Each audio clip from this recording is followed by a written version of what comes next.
to order for the Town of Basalt Planning and Zoning Commission meeting on March 7th. Can we have a roll call? All right, Bill Marin. Oh, I'm sorry. Kyle Oberketter. Here. Eric Vozek. Here. Rob Levitt. Cindy Hirschfield. Here. And Katie Hostetler. Here. You have a quorum. We have a quorum, excellent. First item on the agenda is a public hearing on an amendment to the Basalt River Park CSC final plan approvals. Sarah, take it away. Hello. Just want to introduce who we have here for the applicants tonight. We have Tom Newland from Newland Project Resources Incorporated. Also, we have Kevin Issel, this Deputy Fire Chief for the Roaring Fork Fire Rescue Authority is here, as well as our Chief Operating Officer and Chief of Staff, Matt Gianeschi from Colorado Mountain College. So they'll be available as well to answer any questions you may have. So they have made this application with the permission of the property owner, who is Basalt River Park Gallery, LLC. Just to provide a summary of the request, the applicants are seeking an amendment to the CSC Zone District's final plan approval for the River Park development. The applicants are seeking an amendment to the occupancy priorities for the 4 category level affordable housing units, which are located in the gallery building, or soon to be located. The gallery building is, James is pointing out there, within the River Park development, formerly known as the Makers Building, which might be more familiar to you. And they're also requesting a waiver from the Category 2 income and asset restrictions for employees of the Fire Authority as well as employees of CMC. So just to provide you a little bit of background, the River Park development received its final approval through Town Council in 2020. The site was granted the zoning designation Community Serving Commercial, or a CSC zone district. It was approved with 4 category 2 affordable housing units, 2 2-bedrooms and 2 3-bedroom units within that gallery building. Per that 2020 approval, any full-time employee of the River Park development would receive first occupancy priority for the space if it is not occupied within a certain amount of time by a full-time employee of the River Park development. It would follow the occupancy priority set forth in the town's community housing guidelines as normal. The occupancy would also be subject to the income and asset requirements that are associated with Category 2's affordable housing per the community housing guidelines. So to get into the proposal, the applicants are currently under contract to purchase the units, 2 for each of these applicants, pending the outcome of this proposal. They're interested in amending the approvals, so employees of CMC or the Fire Authority would get first priority for their respective units. Also, again, requesting a waiver for the income and asset restrictions that are associated with the Category 2 affordable housing. And if this is granted, they would be offering this to their employees first. After a period of, I believe it's 21 days, if it's not rented, it would default back to the occupancy priority as outlined in that 2020 approval, including adhering to the Category 2 income asset maximums. So they would have first priority. If it's not rented within that certain period of days, then it goes back to the next occupancy priority being full-time employees of the River Park development, and then so on and so forth down the line. Both of these applicants do have a presence within the town of Basalt. Of course, we know the Roaring Fork Fire Authority. They have a district that extends from Elgebel through Basalt to Snowmass Village. They do have, within Elgebel and Basalt, they do have some fire stations. CMC has actually a long presence within the town of Basalt as well. They've been within the Basalt Middle School. They administer the ESL, English as a Second Language program. And they are really looking to take more root within the town of Basalt by having an administrative office here associated at the River Park. So the applicants have suggested the reason that this would be a good idea for them is that these units would be used as a tool for recruitment as well as employee retention. the ability to offer this is part of a package to either bring qualified applicants to the valley or retain those that are already here that could be, kind of getting pushed out by the housing market, of course. This could be offered to a wide range of employees of different salary types, which is why, depending on need, which is the reason behind their ask for the income and asset waiver as well. And the applicants have both indicated an intent to set a rental rate that is below the maximum Category 2 rental rate that would be permitted by the town. So staff has identified some items for discussion with the P&Z tonight. The first being the consistency with this CSC zone district. So the intent of the CSC zone district is to combine social capital objectives of the town's master plan with the vitality objectives with the C2 zone district.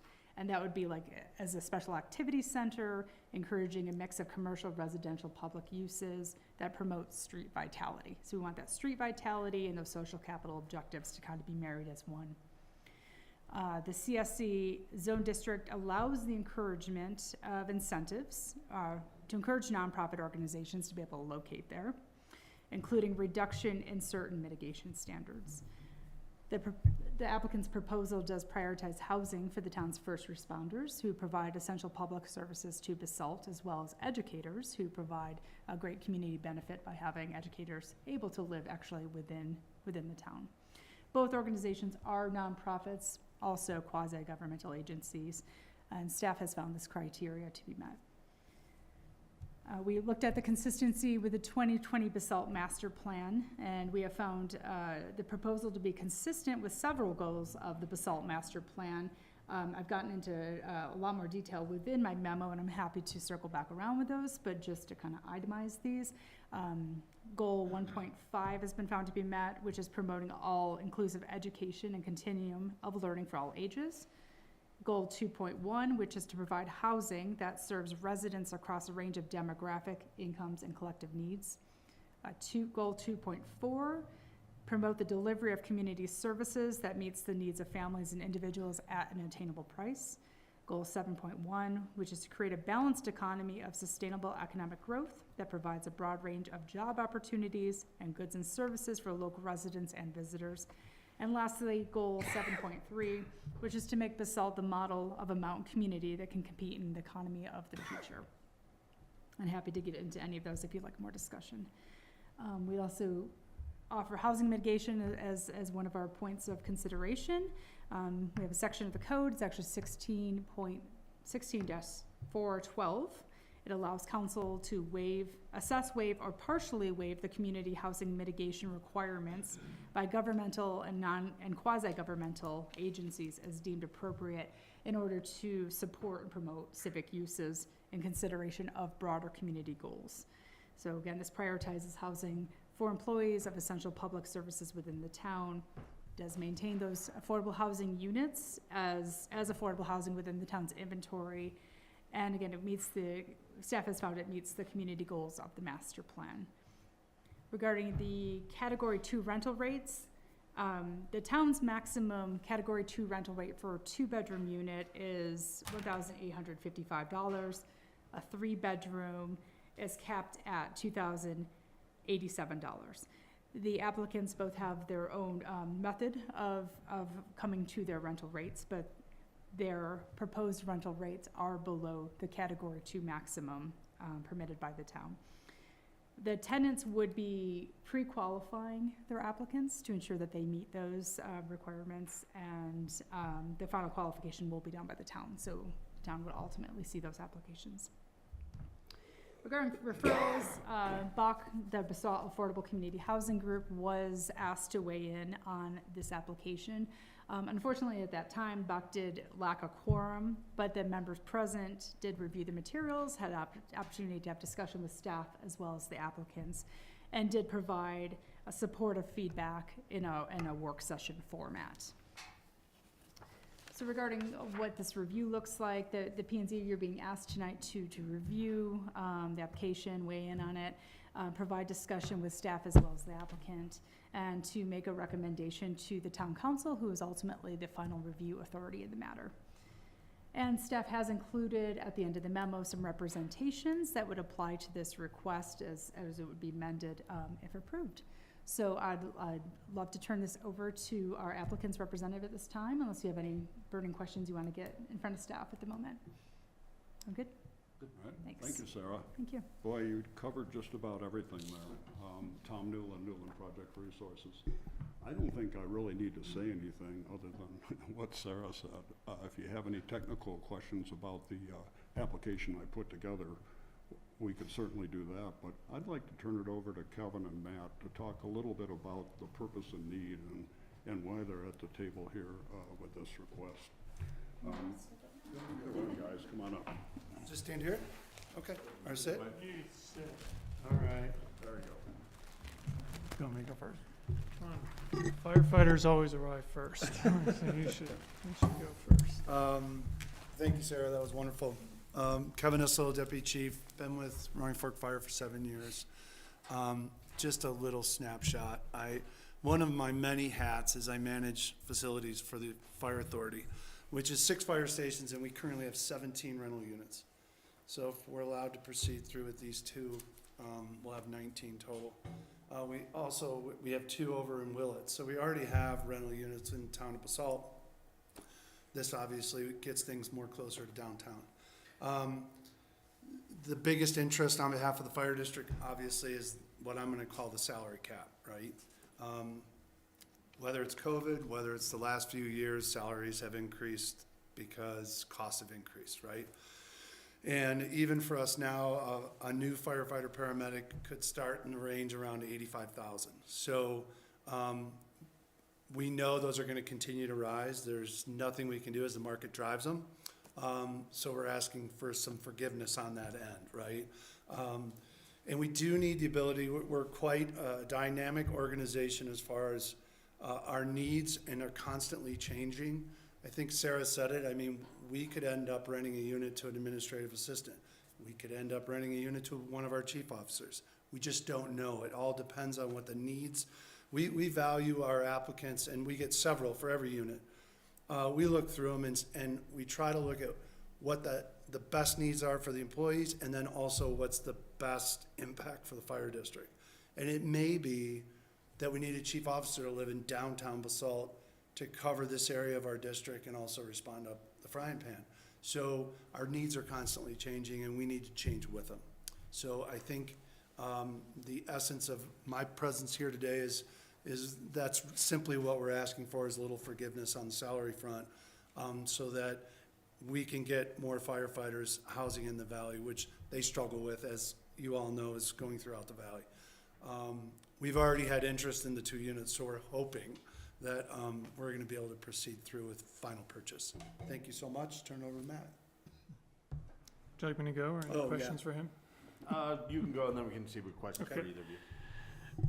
Thank you. I'm Matt Gianeschi. I'm the Chief Operating Officer at Colorado Mountain College. I work in Glenwood Springs, but I'm a full-time resident of Basalt, so I do live here. Our approach is exactly the same. We have the identical situation, albeit with a different workforce. So our workforce stretches across the valley. We have 5 campuses in the Roaring Fork Valley, going from Aspen, Carbondale, Spring Valley, Glenwood Springs. We have our main central services office in Glenwood Springs.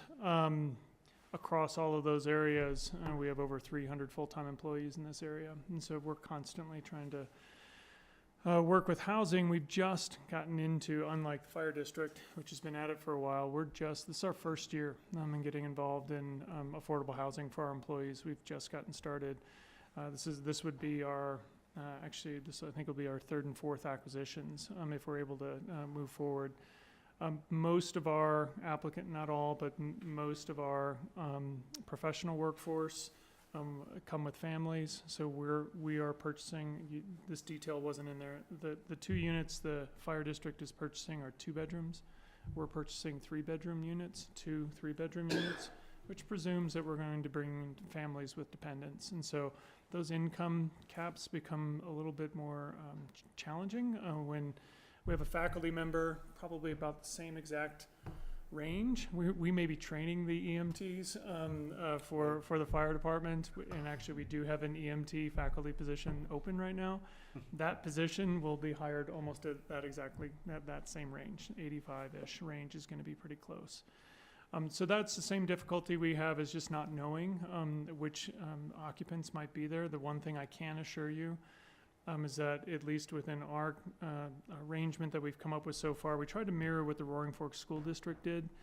They bracketed their income categories into five levels, and for us, we're really prioritizing the lower three areas or levels of income within the college for these units. And so it's not a free-for-all. We're really trying to focus on those for whom housing affordability is most critical at this point. So I'll stop there. Actually, I should add one detail. The 2 units, or the 4 units we're buying, each comes with a quarter share of the office. There's an office space that is on the second floor of that building. CMC has agreed to purchase that in full, so we will purchase the 2 quarter spaces from the fire district if we're able to close. We'll take the 2, and I can't name the donor at this point, but we have a verbal pledge from a donor to create a CMC permanent presence in that space. If we're able to close these, that will become a public space for Colorado Mountain College that will be publicly accessible, be used for classrooms, also for, if you've ever been to, say, Mortgage Commons down in Glenwood Springs, if you've ever had any meetings in that space above the library, it would resemble something like that. So we're hoping to activate CMC's permanent presence in the area by virtue of this arrangement as well. Great. Thank you, gentlemen. Commissioner, questions for the applicant or for staff? To staff, are these all of the deed restricted units in the development? There are 4 category level units that we're talking about today, and then there are also 8 RO units that have a deed restriction, but they don't have rental caps in the development. And to the applicants, just to be clear, you're only requesting the income level be adjusted, but not the rent levels. So we're still following category 2 rents. So I'll speak to, I believe I'm speaking for both of us, but I don't have the precision of your exact categories and how you do that. The rates that we intend to use are below your current category 2s for the rental, for the affordability index, if you will, that's going to be true. I'm sorry, your first part. It's just you're Oh, asking in for the the income. asset, yeah, the income. In the income, right. And again, assuming we bring in a family, or if we have people coming in from the Front Range or from out of state, if they come in as a faculty member and they have a spouse that also has an income, they're over the threshold for the income limit. And so having some flexibility is what we're seeking, so that we can bring families in here and move them into those options. So I hope And- that pretty close. Yep. Yeah. Yep. Not to get tripped up on words here, but the proposed rents versus, are they required to keep them within category 2 in perpetuity? Is that what is in the application? Per the conditions, they would be required to. I think the intent was to waive the category 2 requirements, not just only for salaries and income, but for rental as well, for the Tom, can you get closer to the mic? for the two in CMC in the fire district, so they could set their own rates regardless of Cat 2.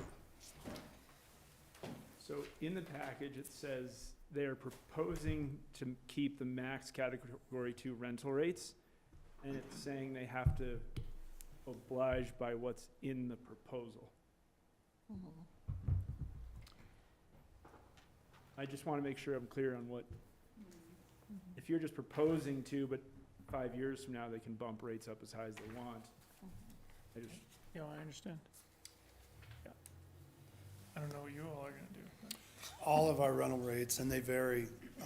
I'll compare these 2 units to the 2 we own in Willits. They average around $1,250 a month, which is well below your cap currently. we were gonna offer these 2 units up here at the same rate, at $12.50.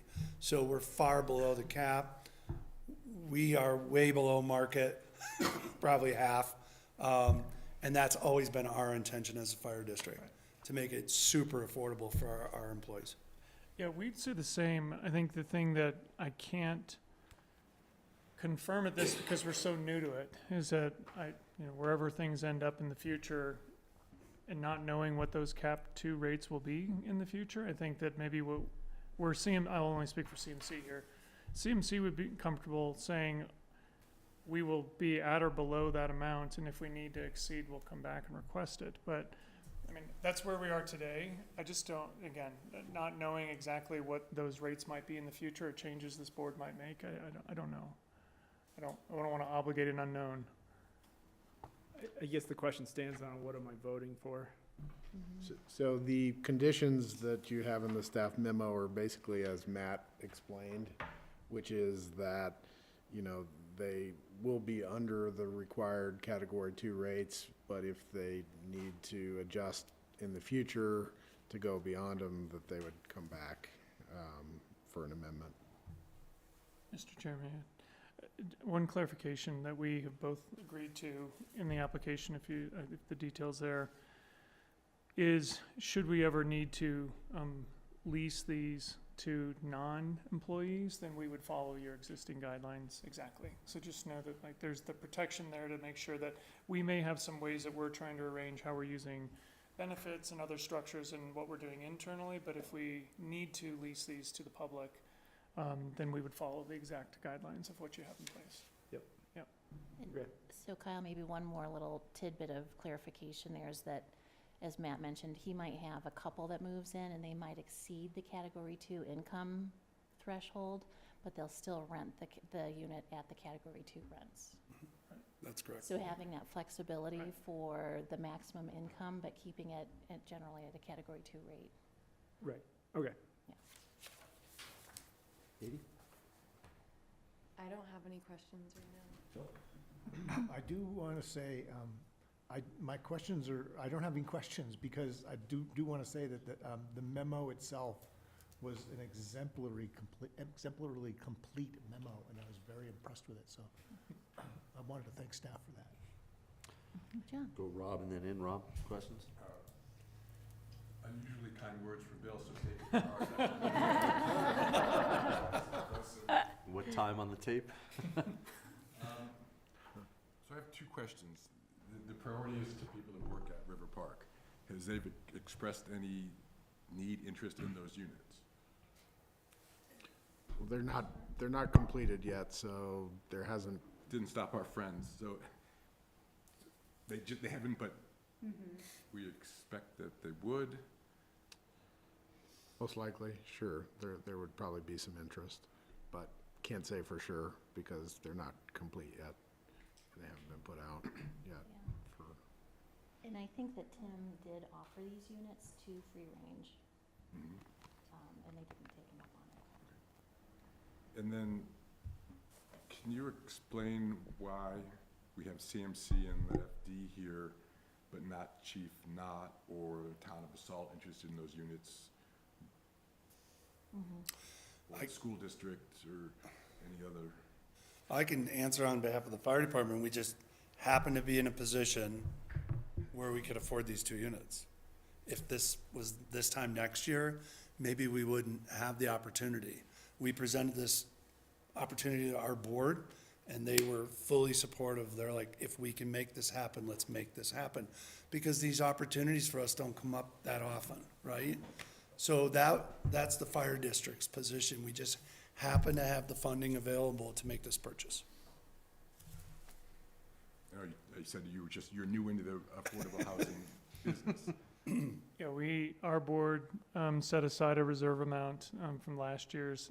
After COVID, and the way that we're able to afford it for what it's worth is during COVID, we had major enrollment swings, and we ended up not staffing certain positions just because residence halls weren't filled and things were happening. So that revenue ended up in a reserve, and that's what we're exercising to put forward into housing. So we decided to put that into our board has set aside money for this year to go try to find affordable housing for employees. And so that's what we're doing. We're actively looking across a variety of areas. We did take on $45 million in debt to build student affordable housing in 4 of our campus locations across the district. So you'll see one up at Spring Valley. If you go up there, you'll see construction happening. So those are 36 units each. And so that's at least we're trying to help our students also, and then also help some of our employees. And that's at least where we're dipping our toe in the water. We'll see if I don't know that this is the last time you'll see us, because I think this is going to continue to be something that's an urgent need for our employees, just like everybody else. Including the town of Basalt. Yeah, I think your question is for them, but yeah. Kinda, just, why aren't we looking at these units, or why isn't Chief not looking at these units? The town council is gonna be discussing the $6 million affordable housing bond, in an executive session next week. So, they're lining out their plans. That's all for now, thanks. Thanks, Rob. Cindy? Excuse me. I have quite a few questions, just to kind of help me understand the whole process of how this will go through. And Rob touched on some of the questions I have too. So starting with, when do we think, is there any projected date for when tenants I guess the tenants would be of the gallery space, correct? Yeah, tenants. Any kind of a business moving in, is there any kind of projected date of when they would move in? Yeah, the latest I've heard is that in April, the commercial tenants will be moving in, and shortly thereafter, in early May, potentially, the units will start to be able to be occupied. Okay. So, I mean, is this premature of us to be considering this? Because I'm just concerned that it doesn't seem to go with the spirit of what the arrangement was, and I wasn't here when that was approved, so maybe there are things that I don't know or I'm not grasping. But if the people who have offices there are supposed to get first dibs, isn't this kind of jumping to the front of the line? So we are buying offices too. So that was another question of mine. So it's one and the same. In the memo, I wasn't sure, it implied that there might be CMC administration offices, but I wasn't sure if that was certain.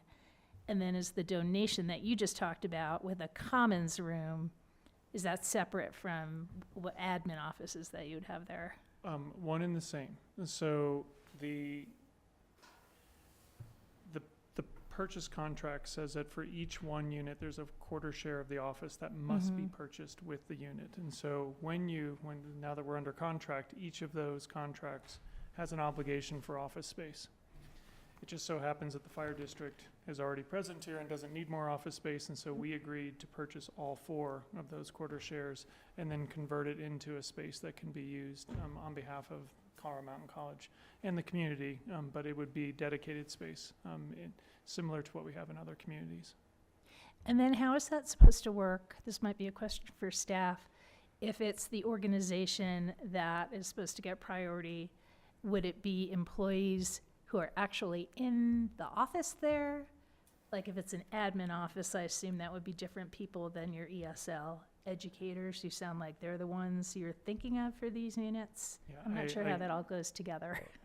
I don't want to mislead you and suggest that there's going to be administrative offices and common space. It's a fairly small unit. It's 1,350 square feet, something like that. So we would very likely have people who have offices at other locations throughout the college and then use the space. Again, it'd be more of a community-based space for this area, not necessarily a new office space. Okay, got it.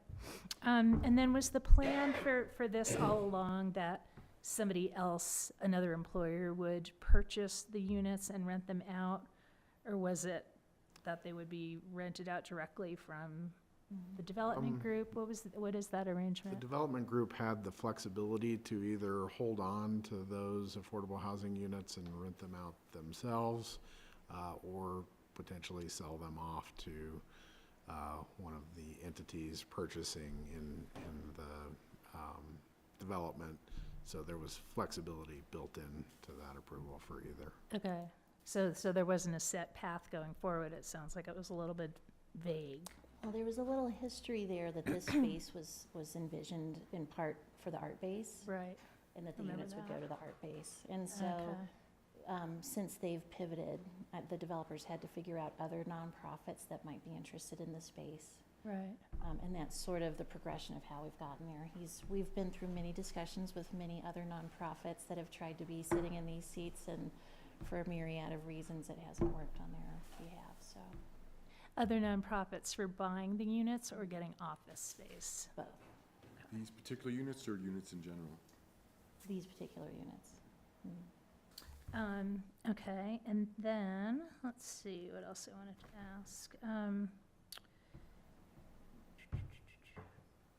What happens when an employee leaves the unit?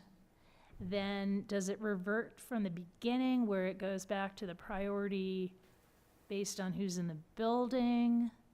And then eventually, if that 21 days goes and no one else, then you would get to house another fire Yeah. department employee or CMC person, or No, the what way, does that process the way look they've like? requested it is when an employee leaves, they have the first priority, once again, to put their employee in. If they can't find an employee, then it reverts down to the rest of the waterfall system of community housing priorities. that- Okay, so it would go first, you would get to put a fire Yeah, person go- in. go back. You would get to put a CMC person in if your tenant leaves. Right. And, okay. And then I was unclear, I think Kyle was touching on this too a little bit. If a tenant leaves that you've rented to and it opens up, and then somebody else comes in who's not one of your employees, I understand the rent would stay the same, but does the income revert back to the level category 2 limit? Yes, Okay, yes. okay. Okay, those are my questions for now, thank you. Thank you. I actually don't have any questions. This is a public hearing. We'll open it up for public comments at 6:36. If you do have comments, if you'd come up and state your name. Are we still doing the online? We are, yeah. Want to Uh, through that? Yes, we have Melinda Fouts on the call. Melinda, if you would like to provide comments on this application to the P and Z, you can unmute. Hello, I'm actually here for Mike and Kim Teets, so Oh, okay. I don't have any comments about this issue at all. Great. Thank you, Melinda. So I will have comments later, perhaps. Okay, That's all we have online. okay, great. Seeing as no one's standing up, we will close the public hearing at 6:37, and we will open it for commissioner comments. Start with Rob. I'm not too concerned with rentals and the categories for housing. They'll work it out, right? They want to make it as attractive to employees as possible. That's what they're going to do. So I'm not really too wound up on that. I am just sort of curious and mildly concerned that, you know, any of the myriad of nonprofits in this valley would love those units. And are we playing favorites by reconfiguring the queue as it's been previously established? I mean, honestly, it feels like it should be a Bach decision and not ours because they came up with the original guidelines. I'm not entirely sure why it's in front of us as opposed to going from Bach to council. I guess that's, I'm a little bit stuck on that. Well, so since we're open to discussion, I'd love to hear you guys convince me. I mean, obviously, we all love CMC, we all love the fire department, but we also love the school district and the police department and our town staff and Challenge Aspen and all of them. And I just would love to hear you guys' thoughts on that as well. Is there any public information about how many people tried to buy these and if they just didn't have capital or? I don't know that I don't have a list written down, and then being that this is a private developer and private property, they're not required to go through a typical procurement process of advertising the units for sale. So, but I can tell you that, James and I fielded at least, at least 4 other, maybe a dozen inquiries of a variety of different income issues and all of these sorts of things from people that Tim had solicited from organizations, so Oh my God, this is so ridiculous. you might need to mute her, yeah. Is there a max sale price that's Is it- restricted? Was it free market? Or this is they can sell to any free market price, just you have this restriction? They can sell to any employer, it's that who lives in it is deed restricted, But the sale price is not restricted. Correct. right. We should think about that for next time, if we ever have a next time. Yeah. I think you're raising a good point, Rob, but we don't know these other organizations. We don't know, this is worthy of, nonprofits in our community and what we want. Well, of and- course it is, but Yeah. does it mean that we should change the established protocol? I would say most of the nonprofits that we heard from were also not of Basalt origin. It seemed like the ones we were getting requests from were pretty well-funded nonprofits that weren't in Basalt. I can't speak for the town, like you raised the police department to begin with, and they're having a discussion, it sounds like. They know these units are there. I'm not trying to nitpick, I think you're right, but I don't know in this case what we can do at this point, other than what we can do next time. Well, you deny the code change. Well, yeah. Okay, That's what fair enough. that's what they're That's requesting. fair enough, yeah. So if we didn't, if we don't change it, obviously these contracts, and eventually they're gonna get finished and put on the market, and then anybody can buy them, right, highest bidder, I assume. Mhm. I like the fact that these are Basalt-based Yeah. versus, an Aspen-based nonprofit, right, we don't need to house those, so, interesting discussion. No, it is an interesting point. I hadn't even thought about it, so I appreciate you bringing it up. I just don't know what I'd err on the side that they're here, they're good, they're exactly what we want in our community to support. What is Agree with all the, that, what is other the, than the changing the protocol that we may or not have the Because privilege to do. we have a protocol, what, Yeah, it's there, that's why they're in front of us. but for rental, but do we have a protocol for purchasing? well, the they unit? could still purchase it, but then they'd have to give first rights to someone working in there. And then they could ultimately still put their own staff in there. I see, yeah. Yeah, that's correct. But, so what is the requirement that they'd have to put it to people working in there first? It's in the deed restriction. And what is that? Do you know what time? Yeah, How long? It's, 21 days mhm. advertisement. So if we didn't change the code, they'd have 21 days, they'd have to allow someone in the River Park, River that Park works to in the take it, River Park and then they could development. put someone, Yeah. Right. so And that's consistent with our guidelines for other properties. I'm not sure I was clear on that one. Who would have the 21 days? so So if you could, we you didn't you change the would, code, gotcha, they could buy it, right, they'd have to go 21 days to someone working in there. Okay. If that Huh. didn't succeed, then then there's they could open up to their own. awkward hit, right? It's an option. No, You wanted it's- options and. Right, and it makes sense if you don't change it, but why would they want to buy units and then house not their employees? Yeah, as you're betting that maybe you'll still get someone in there anyways. You're never gonna have a hard time putting people in below market rate units, Depends on the success of the businesses in there. But even if we change it now, it's still that way, because that's what I was asking, we were just talking about, if a tenant leaves, it has to go back to that 21-day process. No. No. Not if we change it for them. Then they get the next tenant, they can be their own employee. So they will Is always that have, also what we're voting on? Yeah. Mhm. they will always have the first 21 days. Okay, all right, I thought we were just voting on the category 2. No, so So typically, our standard waterfall, as James has described it, goes through this typical priority. Since they're buying the units, there's some obvious connection there between having their employees in their units that they've purchased.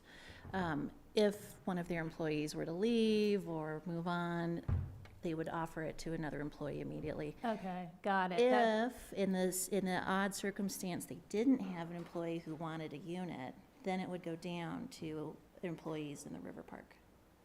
Okay, And if there was no one in the river park, Then then it it would goes. go out to the general public. okay. That's what I was asking about The before, and town. I understood it exactly the opposite. It's complicated. Do you have more comments? No, this is helpful though, thank you Okay. for indulging me. I can give a scenario that is exactly what you guys are talking about. About a year ago, we had a unit up at our snowmass station that was available, and there was no need for many employees. Now, those are studio apartments, they're quite tiny, and we think that's why we didn't get any interest. We were approached by the Snowmass Police Department. They had a new employee they had just hired, was looking for housing. We rented to that police officer for a year. And then when that police officer found alternate housing, we listed it again and had a fireman come in. So we're very flexible with those type of things. Other comments? Yeah, I'm a little conflicted too, not because of, for me, I guess it's more just the process, not of who would be in there.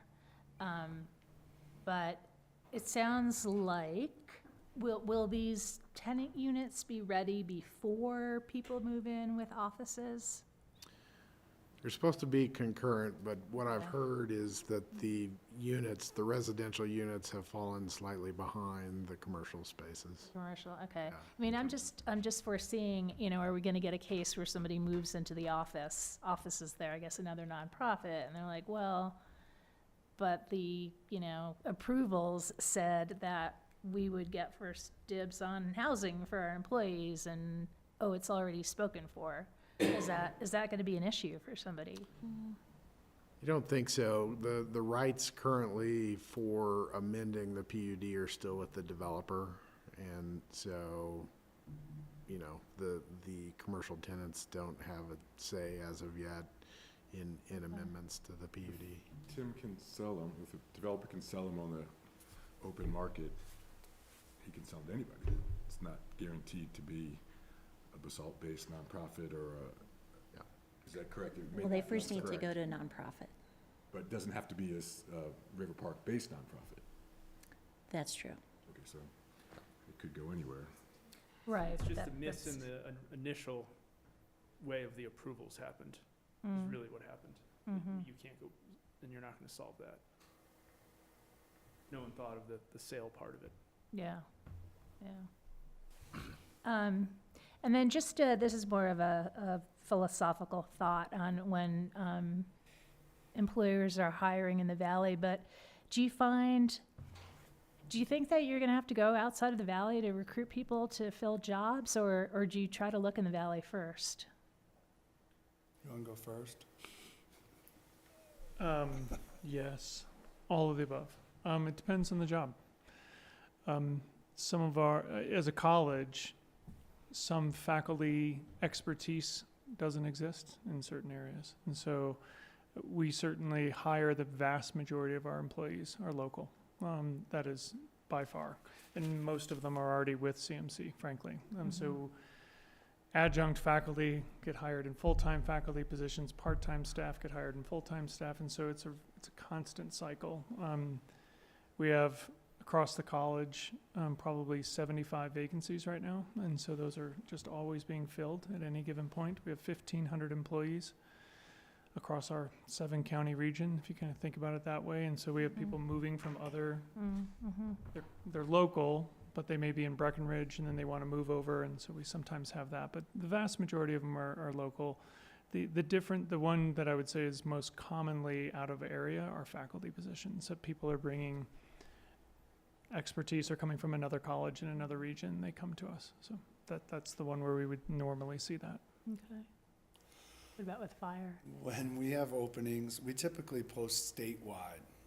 right now, there's shortage of firefighter paramedics across the state. Yeah. Some of our folks have taken jobs down on the Front Range. So you get that movement of they work on the Front Range and then they want to experience the mountain life, right? So they come up and then this one goes down and there's constant movement. We have volunteers, part-time and full-time. The value for us is having that responder live in the valley. Because if the firefighter lives in Silt, the days that they're off duty, they're of no or little value to the district. But if they're in the district or close by, that's where your value is for the big incident that happens like Lake Christine, where you can call them all back for assistance. So we use it for a recruitment tool, but we also use it for retention. Many of these young firefighter paramedics can't afford to buy their own housing. Yeah. And they struggle with renting, but, because they want to own their own home, but it's just, as you know, throughout the valley, it's a struggle. Yeah. And you forgot the best part, that you're hiring CMC students. We are hiring So- CMC students. Staying They're within the local valley. too. That's right.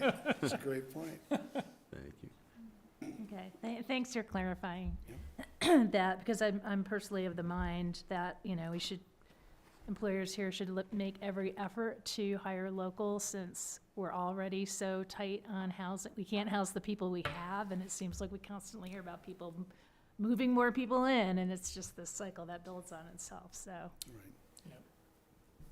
yeah. Thank you. Comments, Bill? Yeah, I do have comments. First comment, I've been involved with affordable housing here for a long, long, long time, both in this board and in the private sector. And I have not seen two tenants more deserving in a nonprofit stance than these two. And they, for further community goals and civic uses, to quote directly from one of the conditions, they meet every one of the conditions stated in the memo. I, for one, do not even understand the suspicion revolving around this at all. I think this is a perfect use for these spaces, and they meet every single goal that the town has ever put forth. And in all of the other projects I've worked on that are focused towards nonprofits, the nonprofits have to fight each other to get it. And I can't see any two that are better than these guys, so I don't really see what the argument are, or the worry is on these guys. It seems like a slam dunk to me. Thanks, Bill. Katie? I would echo that. I think safety and education are extremely important. So, yeah, I would echo everything Bill said. Kyle? I would agree with that. I understand the concerns, but I think it's a winner for the town. It's a winner for affordable housing. I think it solidifies a process. It changes it a little bit, but I think makes a lot of sense to me. In that vein, do we have a motion? I'd like to make a motion to recommend to council that we accept the proposed PUD change as written. Do we have a second? I'll second that. All right. Do you want to do a roll call, or? I'll do a roll call. Eric Vozek, Yes. Rob Levitt, Yes. Cindy Hirschfield, Yes. Katie Hostetler, Yes. Bill Marin, Yes. Kyle Oberketter. Yes. Passes unanimously. Thanks. Excellent. Thank you very Good much. luck, gentlemen. Thank you, gentlemen, Thank very you. much. Look forward to being your neighbor. Yeah. Thank you. Looking forward. Thank you. And thank you, staff, for that memo. I really appreciate it. There was no Kevin, would you guys like to issue come with up? the applicants, the issue is with Sit at the table? precedent. Yes. Yeah. Yeah. So Yeah, but it's a Good question. Yeah. All right, the next item on the agenda is a public hearing on 40 River Cove Original River Setback Waiver. Thank you. This is a public hearing on an application submitted by Michael and Kimberly Tatz for a river setback waiver from the 50-foot river setback to construct a porch roof over an existing deck, at-grade deck, on the river side of the house at 40 River Oaks. And you can see the property on the screen here. This is 40 River Oaks. The applicants have also proposed a river setback waiver to construct a second floor deck over the existing at-grade deck on the riverside. The property is a single-family house that was built in 1991 on the River Cove cul-de-sac, which comes off of Cottonwood Drive in this area. You can see it's across the river from Riverwalk. It backs up to the frying pan, and it's, as I noted, it was constructed in compliance with the 30-foot setback from the river that was in place at the time the structure was built. And then the river setback was subsequently changed to 50 feet from the high water line. The proposal, as I noted, let's see here,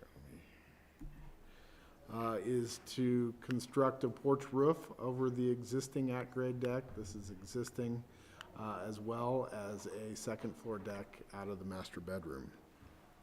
The review process for a river setback or exemption requires P&Z to make a recommendation to council. The criteria include that the river setback requirements impose an unreasonable hardship that was not created by the property owner, and that there is no reasonable alternatives to the waiver. Also, that the impacts of the environmentally sensitive area are appropriately mitigated for the waiver. It also includes language allowing for the community benefits, such as improvements to the riparian habitat and establishment of a fisherman's easement to be considered in exchange for granting of a waiver. In reviewing the porch request, the applicant makes an argument that the porch roof is needed to alleviate water damage from a drainage issue from the roof on the side of the structure. And you can see there's some pictures of the water damage that's coming out that are in your application. And that the existing house needs the porch roof to alleviate that drainage issue. Staff believes that this is a reasonable method of mitigating the water damage issue from the roof drainage, and that there will be no impact on the ESA as it's over an existing deck. The other request for the waiver for the second floor deck is a little bit trickier in staff's opinion.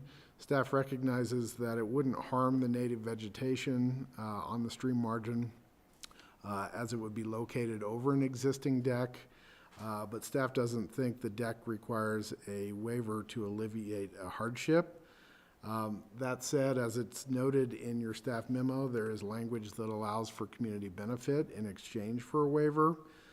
So staff checked in with the Roaring Fork Conservancy, as we do with any request related to the river.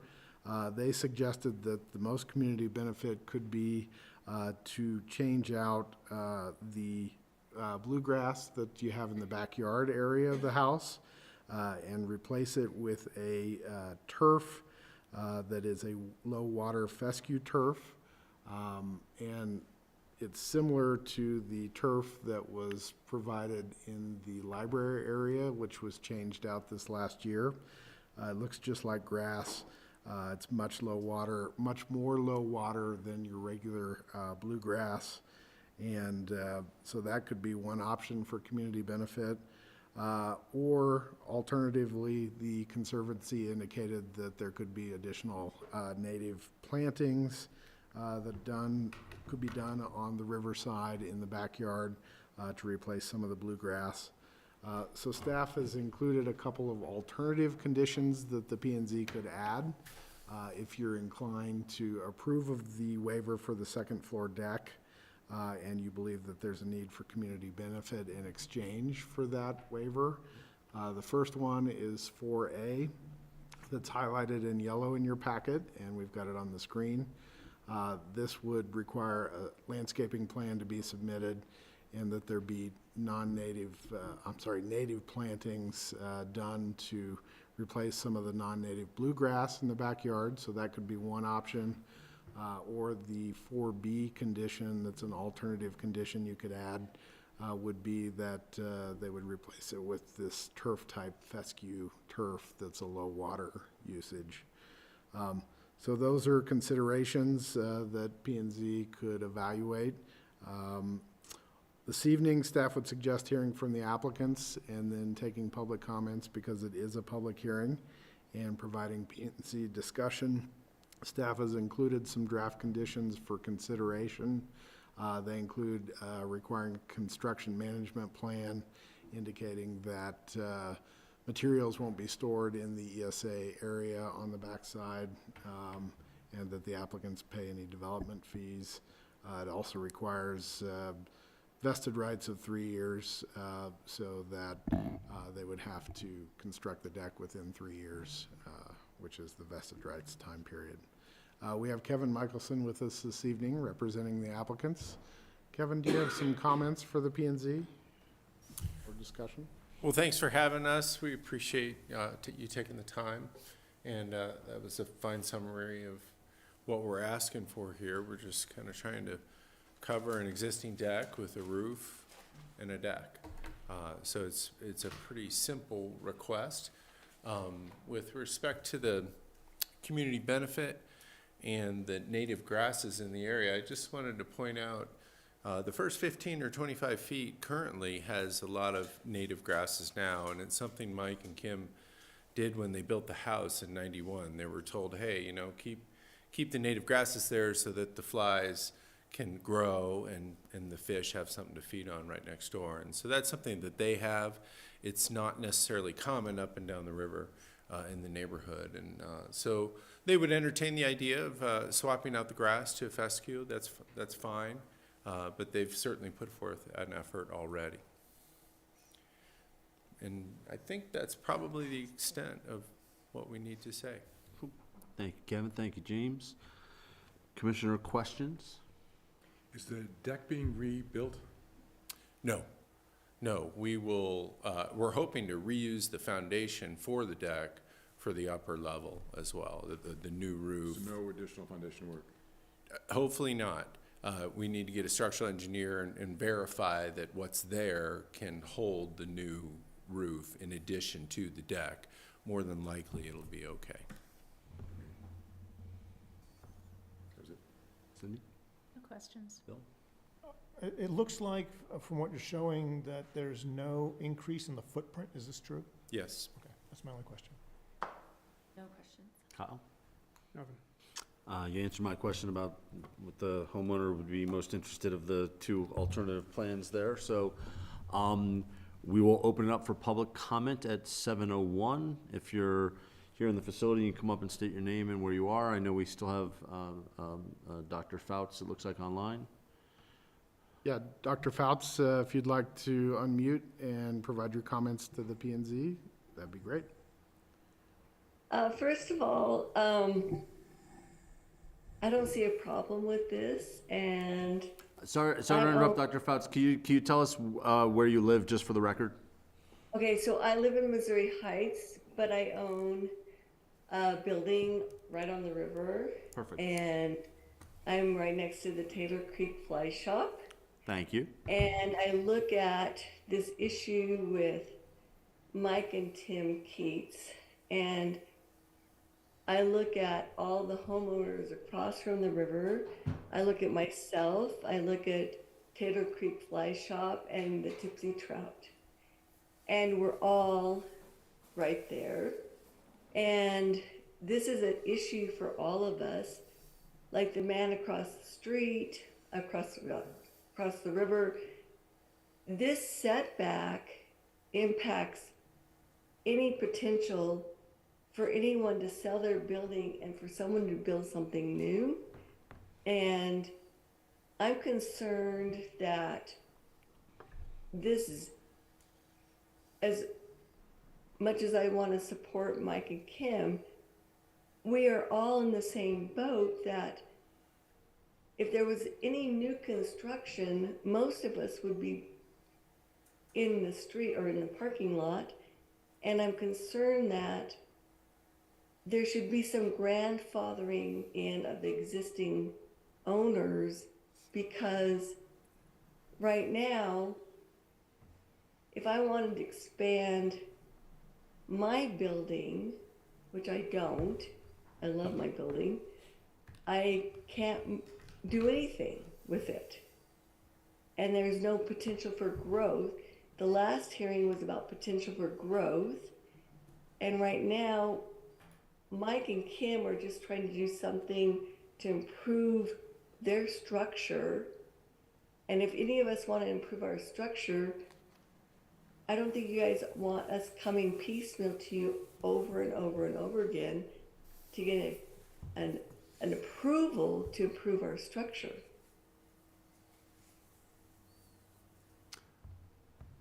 Thank you for those comments. Appreciate it. Are there any more public comments?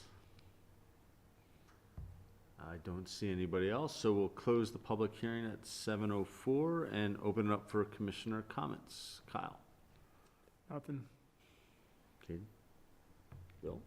First off, I like to say, I agree with the hardship determination, but I think we should bolster the memo that makes it much clearer about that, because every once in a while, we get applications that are not quite so clear in the hardship direction, and I don't want people to say, hey, look, you gave it to those guys, and it really wasn't a hardship.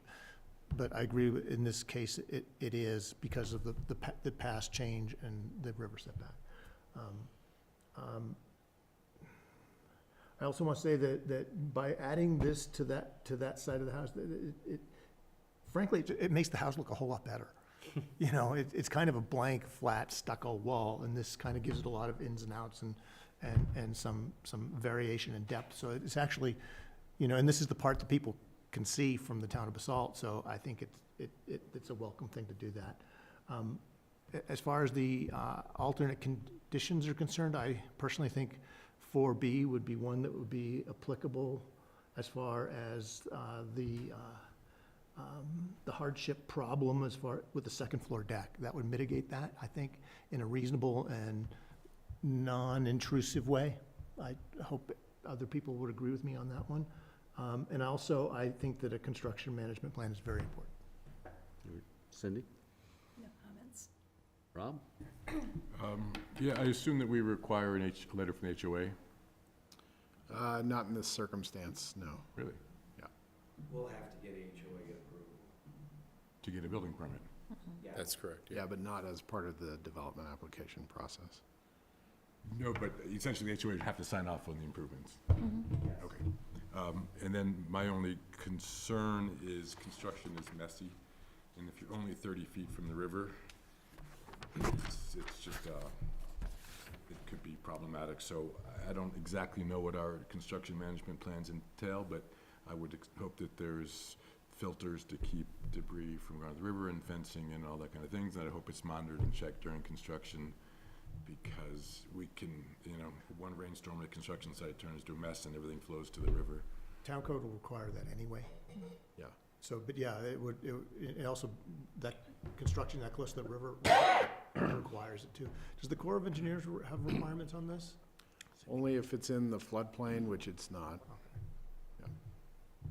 Yeah, I just want to point out that. But that's why I thought the construction management plan was so important, because it should talk to that. Right.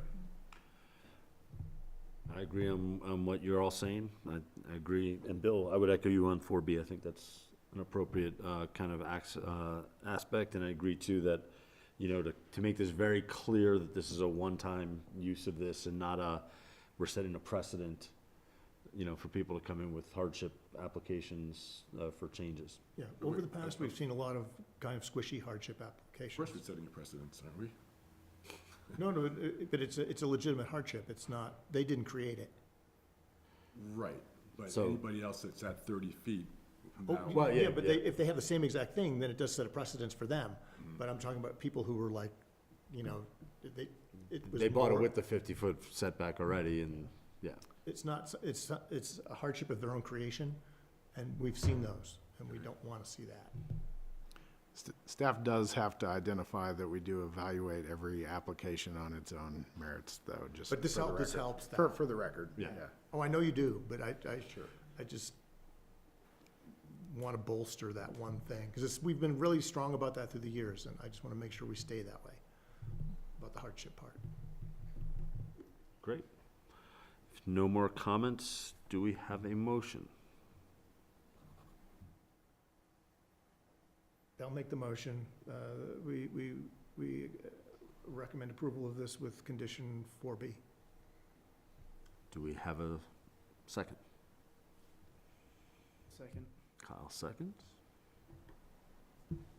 This is just a recommendation. Yeah. Great. All in favor? All in favor? Aye. All opposed? Nobody? Motion carries. Great. Good Thank luck. you all for Thank your you. time. We appreciate it. Thank you Excellent. all. Thank you. Thanks, Kevin. I'll call you The tomorrow. next item on the agenda then is a staff presentation regarding the town's sustainable building requirements. I'll just do a quick intro on this. I wasn't really planning on it. Come on. We're actually going to have Amanda Poindexter, who is a town's consultant, and she's done a lot of the work, the heavy lifting on the realities and science and everything behind the sustainable building regulations. Part of that team. So I'm going to turn it over to Amanda and kind of get out of here. All right. Hello, everyone. Good to meet you all. And see some of you again. This is our revision to the Sustainable Building Regulations. This is the most recent amendment, and it has taken effect, I believe, October 20th, 2022.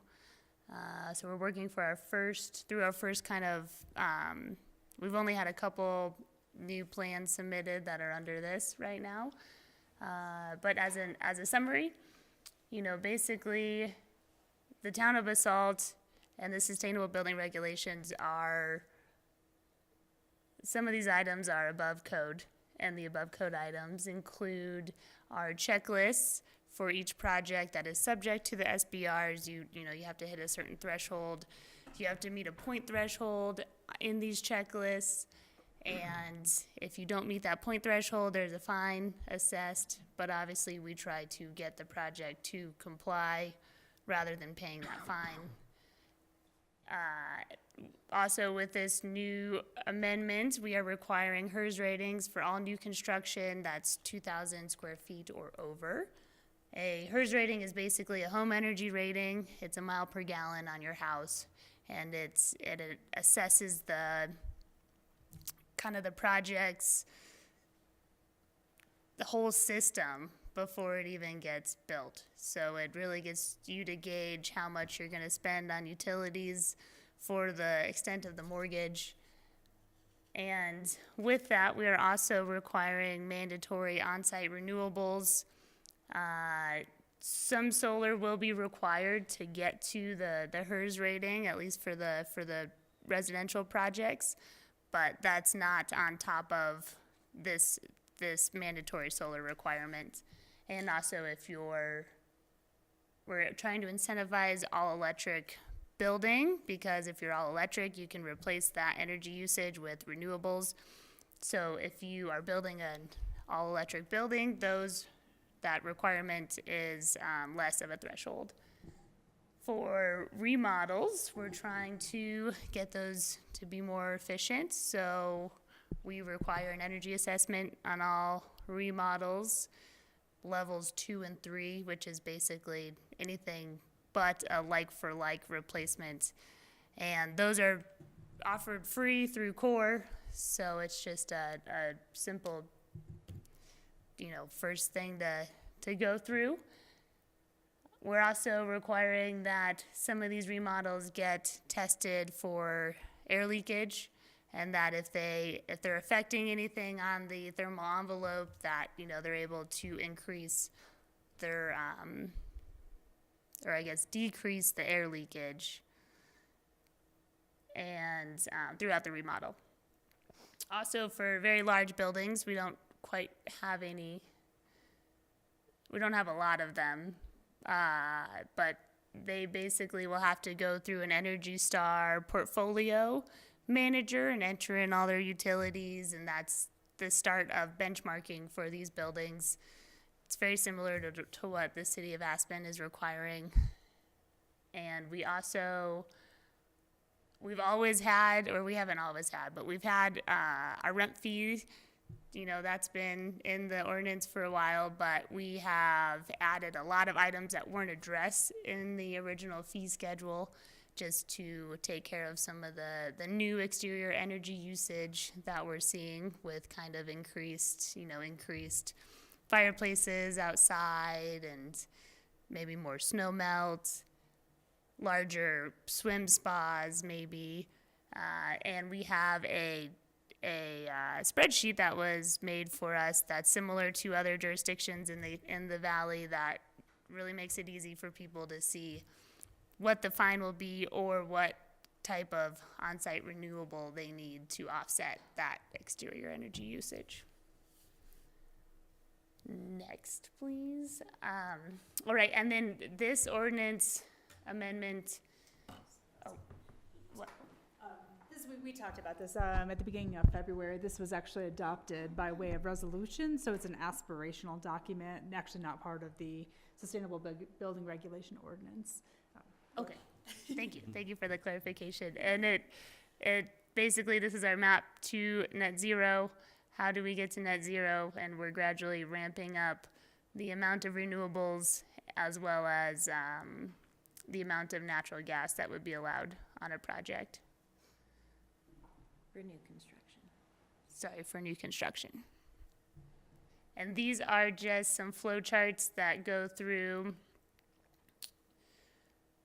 kind of every different compliance and just the different requirements that would be needed and the different pathways and options that a project would have. So this is for all new construction type 1, which is all, you know, single family duplex or attached single family townhomes.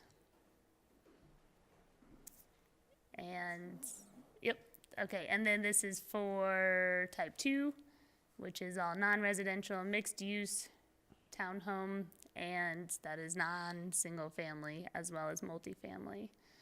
So again, you'll see that the percentage of renewables is decreased if the building is all electric, and the new construction, they can comply with the energy code either prescriptively or via performance.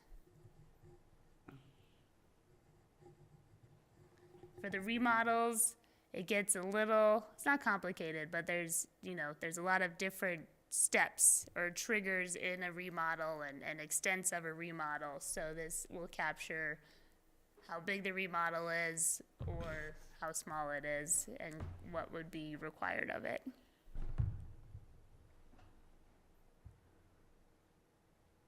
And then again, the remodels for type 2, as well as taking into account our tenant finish in that industry.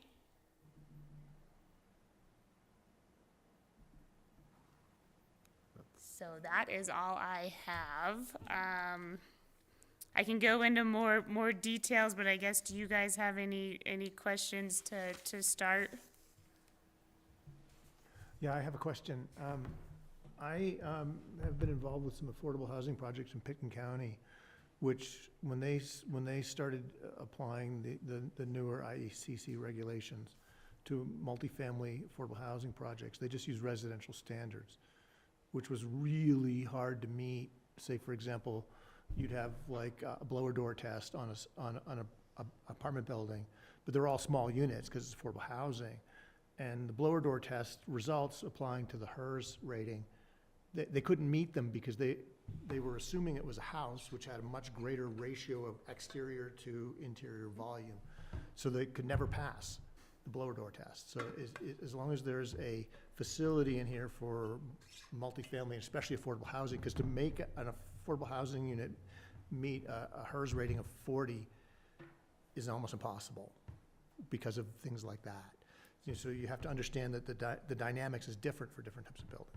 Definitely. So any type of, if it's a commercial type 2 construction multifamily project that are, basically how the energy code deals with, anything that's 3 stories or less, that is treated as a residential. But with the 2021 energy code that will be adopted soon, and we've allowed for the exemption that basically allows a lower threshold of the blower door. And those buildings will not be required to have a HERS rating because they're not a house, Yeah. So basically anything like Basalt Vista, that would be a HERS rating, but say, anything in Willits, those wouldn't have that, and those would have a reduced threshold for the blower door Because requirements. under 2015 IECC in Pitkin County, they gave you no breaks whatsoever. Right. And It's really hard. For affordable housing, you have to spend tons of money, and so you're just spending taxpayer money to make it work, and you just can't do it. It just won't happen. So it makes things unaffordable. So I just want to make sure we don't paint ourselves into a corner like that Yep. for no real gains. Nope, and we've allowed that, the 2021 exemption for a lot of the multifamily projects in the past. Because we'll probably, if we're going to see any multifamily around here, it'll probably be that. And so as long as we have a clear path to navigate that, so, just, because we want to not discourage affordable housing, and something like that No. does. We did discussing the efficiency of our affordable housing units, right? And I think we tabled it to a future date. Does that ring a bell with any of us? No? No, I think that, Help me out here. yeah, I just think the Maybe town needs to last come up year. with clear guidelines for us to evaluate, so we could then evaluate them, it's to see what the builders who are going to be building these things will be looking at. And we don't have that to see, really. That's a whole work session, or Yeah. conversation Yeah. that we discussed having, Yeah. and I think we should sort of keep that in our sights. Yeah, because we want to craft our adoption of this to encourage its use and encourage our affordable housing to be as Well, efficient as possible. And to as according to the efficiency as possible. Yeah. Which is sometimes mutually exclusive from being affordable. Yeah, but you have to, it's a balance. Yeah. And that, boards like this determine what that balance is. And that's why we need to have the work session discussion. Thank you. How do we find that balance? Yeah, there'll be some trial and error in this.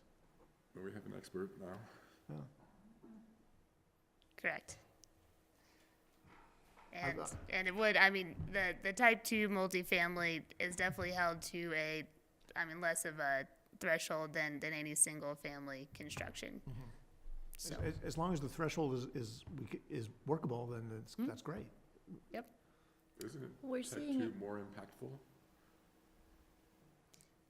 As far based as, on size and scope and scale? So then shouldn't it be held to a higher standard? no, because More it's. doors except? Yeah. Right, and it's not exempt from, it's not, you still have to get a blower door test on those. It's a certain percentage of the entire building. It wouldn't be every unit. And that's, same with, actually, Skico did pass their blower door per the home standard, which was pretty exceptional. But basically, just having the density factor and location factor, already those buildings have a lot less impact than a single family home that's far away and not allowing for density. Is there any, and this is just more of a general question of this, having people needing to put up solar versus Holy Cross trying, isn't it within their protocol to get to 100% renewable on their own? So what's the advantage of that then? If you're already pulling from 100% renewable from a major player, why do we need to put solar panels and require that extra expense? Because it would be reducing their usage. So that would save them money before anything. They're also not gonna be 100% renewable probably until 2030. And so by doing some 25% minimum on-site, you're having a higher percentage, of your energy being renewable. Because if you're actually creating it on your own house. It gets at that resiliency piece, I think, that we're all concerned with as well. Plus Holy Cross is contracting a lot of their power from other places farther away. There's more efficiency in doing it locally based. But to your point, and Holy Cross is working on some programs to rebate batteries and other things so that you may not need to do solar on your own house in the future. Just But there's a no capacity individual would be issue, more right? efficient than like a giant Right, energy provider. right. Say that again, Kyle? No individual will be more efficient than a giant energy provider in actually producing electricity. Right. No, I think you made a good point. We're only 7 years away from Holy Cross. Why not make a contribution to their efforts? And The payback on solar still is a very long time. It's still an expensive thing to install to then, by the time you've paid it back, you then have to buy the system again, basically still. And it's just, let Holy Cross do it.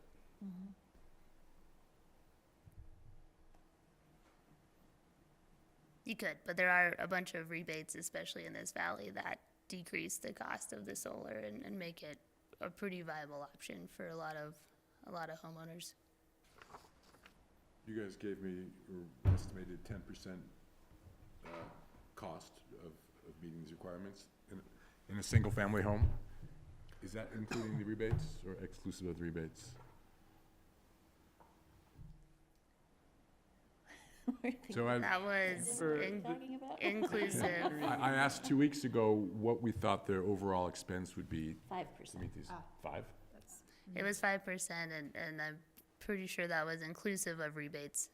Inclusive of? Mhm. Okay. So a 2,000 square foot house, which is small at $500 a foot, which is reasonable, is $1 million home. So we're charging, people are gonna pay $50,000 to meet this threshold.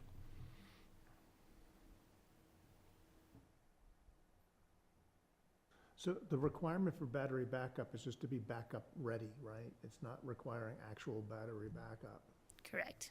All it is a space that would be available in the future for batteries, and then a way for the for that, and it has to be within a certain vicinity of the electrical panel, so it could be connected if possible. But it's just a physical space right now. Okay. Yeah, because in some municipalities, they require battery backups. And on commercial buildings, their battery backups don't exist for three-phase power. But if they require it, but you can't buy it, it puts you in a bind. Right. That's why we didn't require it. Yeah. So yeah, I think that we're not jumping the gun with this because it sounds cool. No. And because the batteries for houses are made by Tesla, and that sounds cool too. Yeah, I appreciate that. Has anyone, this is totally off subject, you just said, though, has anyone tried to install Tesla roofs here? Does that ever come across in your? I haven't seen any submittals for that yet. I know there's some up valley. Either. I know of one or two at least. One of my projects tried to do it, and Tesla couldn't bid on it. They just couldn't execute the paperwork to get a bid. Kyle, I know nothing other than I know one or two houses that they did it, but I have no inkling as to money, contracts, things like that. I don't even know what a Tesla roof is. I'm They assuming make some kind of solar electric. panel that look like shingles. Oh. So you can't tell that the goal is you can't tell that you have solar panels on your house. But Tesla also makes battery systems too, for houses.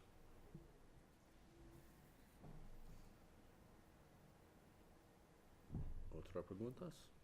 And basically the goal, I mean, it is a certain upfront cost, but that is going to be, saving, not necessarily the builder, but saving that homeowner and the potential buyer utility costs for forever.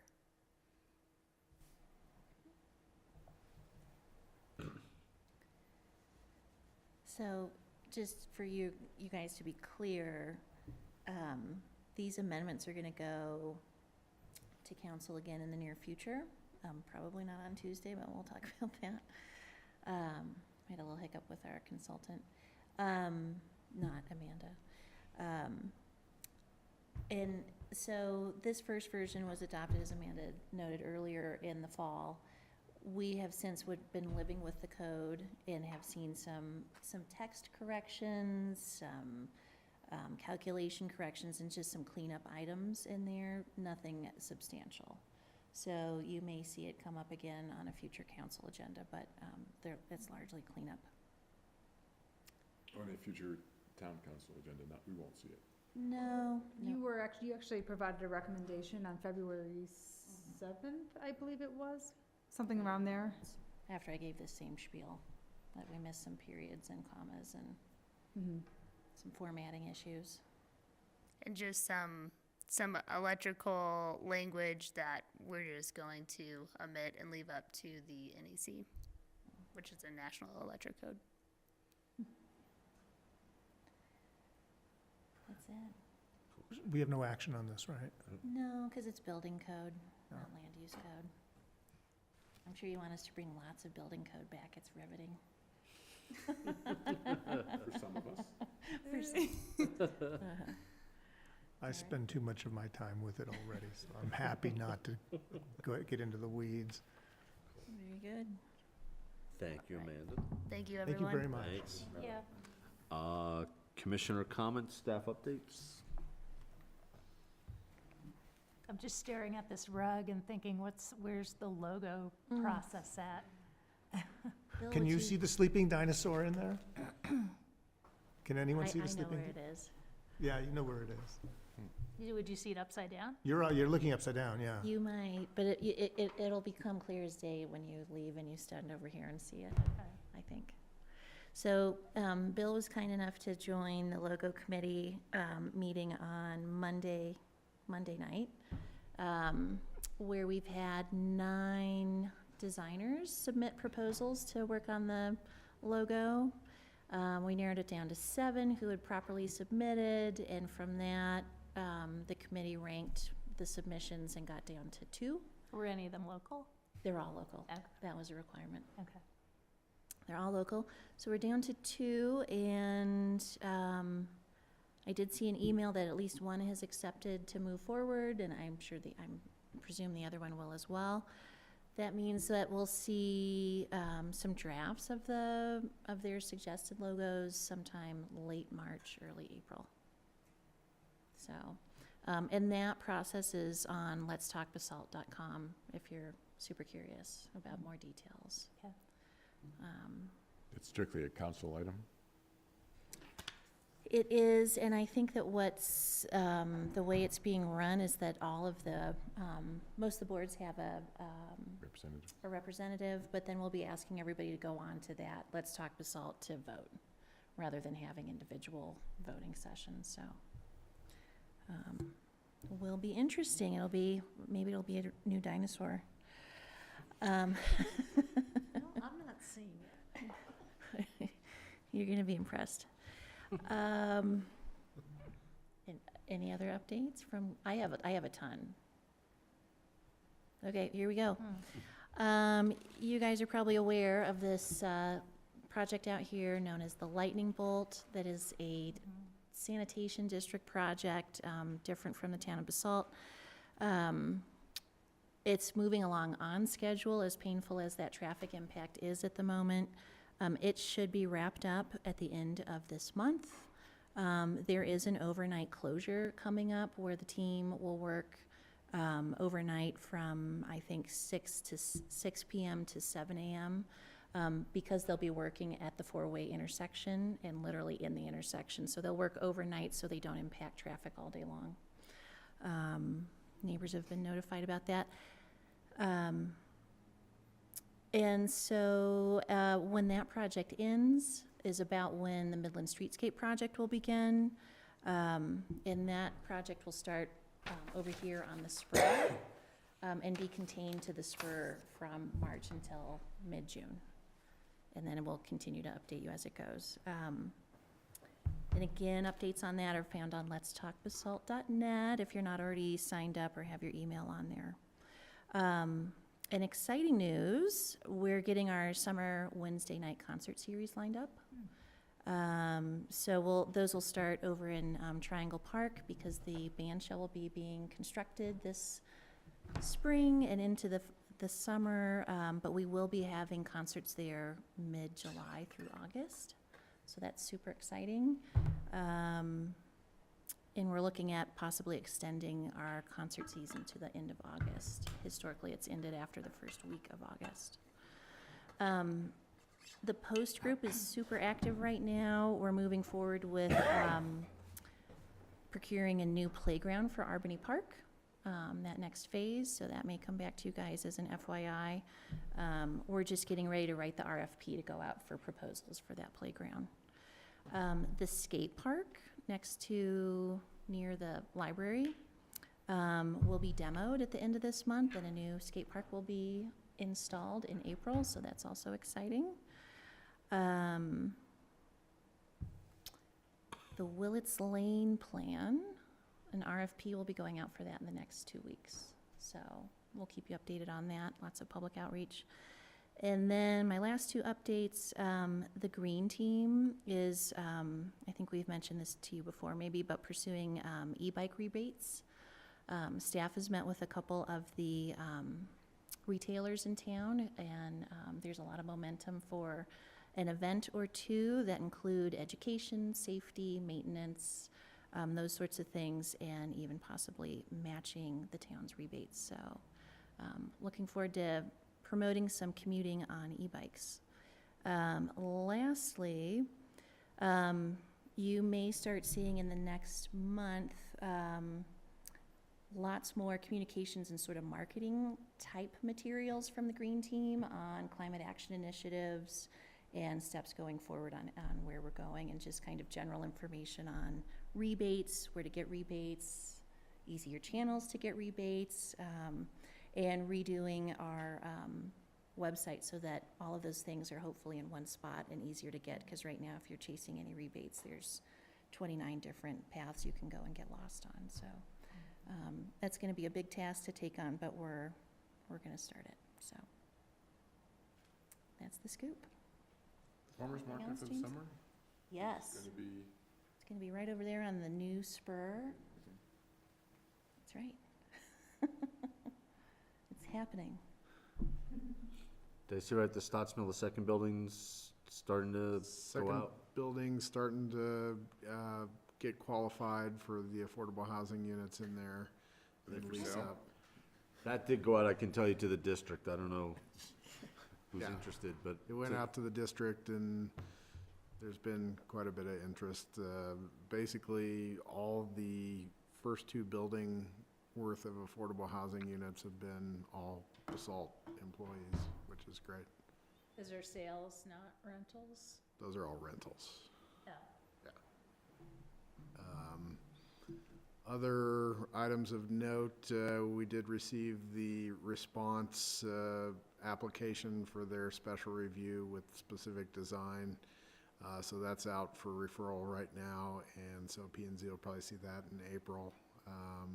You may remember there was an amendment to the PUD to allow for the use as a special review use. So that specific design has come back, and so you'll see that. Other updates, WeCycle will start putting their stations that they took away for the winter out next week. And also the Fields review with Eagle County was tabled at their last commissioners meeting. So the date that they have on their website is March 21st for the tabling. Any updates on the potential child care building at Stotts Mill? Yeah, so we're going to be publishing a request for proposals for childcare or youth services providers in the next week or sooner. Is the thought to still try to do childcare in Willits as well? Or are we more concerned now that we couldn't find someone for Stotts Mill? Well, what's been interesting is since we had that council meeting to discuss the Stotts Mill site, and that hit the press, we've had a lot more interest. So it'll be interesting to see how many proposals come in for that site. It's sort of, they are definitely related in that they're both daycare, but the Willett site has a provider that's pursuing funding to build that site. So until we hear from them, otherwise they're marching along. The Willett site is a lot bigger than the Stotts Mill site, isn't it? Yeah. It's a lot more fundraising to be done. Whatever happened to, I don't know if we're calling it Lot D, but next to the Harry Teague building? Lot J. J. They have their approvals. They've got 3 years of vested rights, so I think they're in year 2 of the 3 years. Any noise? I know that they've done some pricing exercises, but haven't jumped in yet for permit. Anything on the car wash? Yeah, the car wash, they had issues getting, or at least they explained to us that they've had issues getting the car wash components due to supply chain issues. The last we heard from them, which was just the other day, they're still looking to potentially build here come this summer. Is the last update we've got. 3-year vesting rights? 3-year vested rights. They're probably closer than I think the J lot Yeah. place, yeah. They're similar time frame. Yeah.